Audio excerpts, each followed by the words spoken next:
se io le chiedessi da Presidente della Regione cosa sostiene, Torino, Milano o Cortina?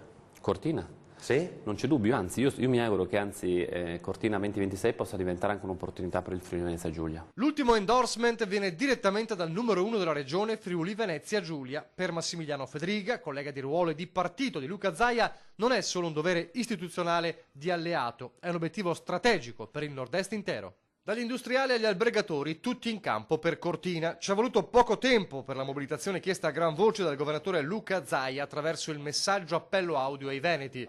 Crediamoci fino in fondo, sostengano tutti la candidatura per le Olimpiadi invernali 2026.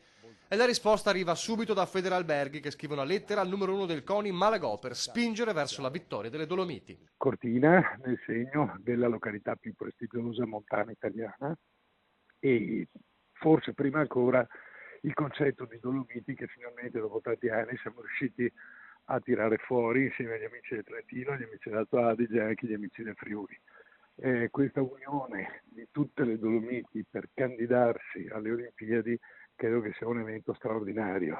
Poi arrivano gli industriali. Confindustria Belluno Dolomiti, Confindustria Trento, Asso Imprenditori Alto Adige e Confindustria Veneto sostengono la candidatura di Cortina, recita un comunicato ufficiale. La scelta di individuare non un'area metropolitana, bensì un territorio montano, storicamente votato al turismo e agli sport invernali, è un messaggio politico forte di attenzione verso le terre alte, che vanno riportate al centro delle politiche di sviluppo dell'Italia e dell'Europa. Importante, continua il comunicato, la scelta strategica di puntare sulla sostenibilità economica, ambientale e sociale. L'assegnazione dei Giochi Olimpici a Cortina, continuano le 4 associazioni industriali, sarebbe volano non solo per le Dolomiti, ma per l'intera area alpina, sia nel turismo che nel manifatturiero. Le adesioni all'hashtag Io sto con Cortina 2026 continuano, mentre le ore si fanno sempre più cruciali. Non invito francamente chi dovrà decidere, perché subirà pressioni e strattonamenti da tutte le parti. La battaglia si fa difficile, ma è proprio perché sono difficili le battaglie che fanno ancora la pena di essere combattute.